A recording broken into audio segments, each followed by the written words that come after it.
I'm going to show you how to structure and organize your content for success. Let's go. I'm Nick, welcome to Uscreen, where we help you monetize your videos online. There are a few reasons that people will pay for content online when they could otherwise get it for free, and one of those reasons is convenience. In other words, people will pay you for content that they could get for free because you're giving it to them immediately and in an organized fashion. I mean, that's what we already do for Netflix and Hulu. And the same thing goes for educational resources as it does with entertainment content. But here's the thing, we all know that you can learn pretty much anything that you want to learn for free on YouTube. But on YouTube, the content is typically scattered, it's unorganized, and it's difficult to find, especially if you're trying to go through a structured and organized learning experience. We've all been there trying to learn editing software or just trying to learn how to do something on YouTube, and we just can't find that right piece of information just because stuff's all over the place. I'm sure you can relate. But when people are paying for content online, they're usually paying for it because they can get it in a structured way, it's easy to follow, and it takes them through an entire process instead of them having to go and spend all of this wasted time hunting down the information that they're trying to figure out. And in addition to that, when it comes to educational content, what they're really paying for is a promised end goal that they can access in a more structured way. So what does this all mean? It means that the way that you structure your content on your VOD is equally as important as the content itself. Because remember that organization is one of the major differentiators between free and paid content online. Now, there are two main ways of doing it correctly. The first is structure, and this is the order in which people are going to consume your content on your website. The second aspect is organization, which is how people are going to navigate your video library to find what they are looking for, or the way that they will flow through your content library. Let's break these down further by first looking at structure. There are two main ways to structure your content, as individual videos or as a collection. An individual video is where you offer them a single video that they can watch that they don't have to watch other videos in order to really get what's happening in that video. Individual videos, they can stand alone. They can provide enough value just by themselves, but they can also play a role in a larger niche topic and goal. The second most popular way to structure your content is, of course, a collection. A collection is where you combine a few videos under one title. For example, like a course, episodes, or even a series. Collection videos typically need to be watched in a specific order because the information usually stacks on top of each other to take people through an entire process. It's also important to note that your content can be a mix of both individual single videos and collections. Okay, so we've got structure out of the way. Let's talk about how you actually organize your content. You want to organize your content in a way that makes the entire experience of your customers when they're coming into your VOD,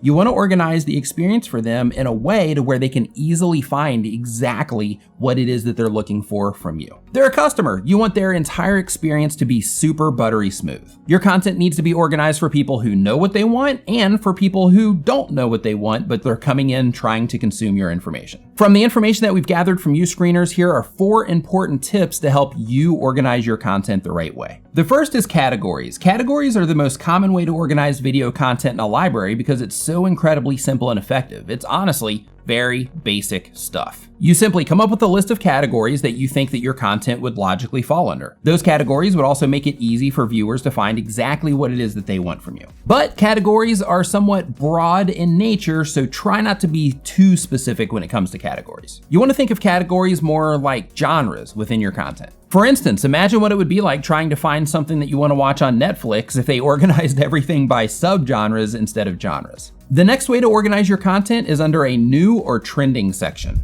For those people browsing your VOD for the very first time, not knowing really where to start, a trending category is extremely useful. For your trending area, you simply categorize all of the content that your viewers are enjoying the most. But what if you're just launching and you don't have an audience in place yet and you don't really have the information to know what it is that they enjoy most? What should you do then? You should still have a trending section. The whole purpose of the trending section is to give brand new subscribers a starting point, alleviate customer indecisiveness, feature your winning content at the very top, and by winning content, we mean the content that you know they would love. And with that in mind, when you're just getting started, go ahead and pick a few videos that you think that your audience would love or that they would get the most value from and add those to your trending section. The important thing is just that you pick those videos wisely. You're gonna have the flexibility to change them in the future once you do get some information from them, but the idea is just to pick them wisely and think, if somebody was coming into my VOD right now, what are the things that they would be most likely interested in learning from me, and feature that content in your trending area?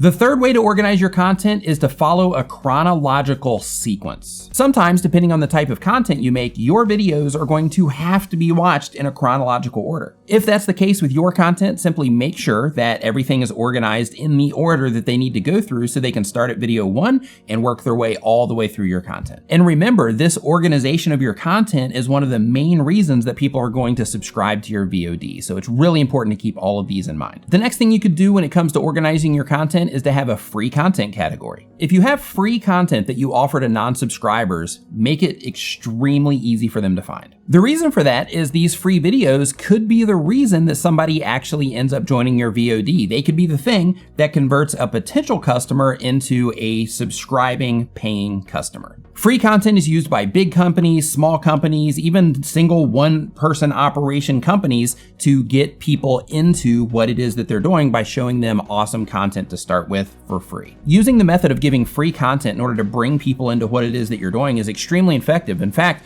our research has shown that you can convert up to 52% of your viewers into paying customers from watching the free content that you're putting out. There are 5 main ways to offer free content. Free trials, which would basically be full access to your content for 14 days.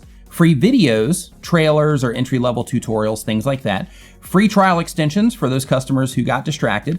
Win-back trials to recoup any cancellations that might have taken place. Coupons to offer laser-focused discounts and content. And I do want to let you know that it's important to test each one of these so that you can figure out which one is the most effective for you and what it is that you are trying to accomplish. And it's also important to note that the way that you present and organize and structure your content, it doesn't have to be only one specific way. Of course, you can mix and match where necessary to give the most value to your customers. And as a bonus, filters. One more seemingly small but super effective way to organize your content is having the right filters in place. This is, however, not always possible because not all VOD platforms out there have it. You can customize the filters to show content by author, topic, or whatever makes sense for your content and your audience. Don't go crazy with the filters though. Too many options could actually distract your audience, which is something that you don't want. If you have any questions at all about this process, make sure that you leave a comment down below this video and we'll get back to you as soon as we see it. And to learn more ways to make money with your content, make sure you subscribe. Thank you so much for watching. I'll see you next time.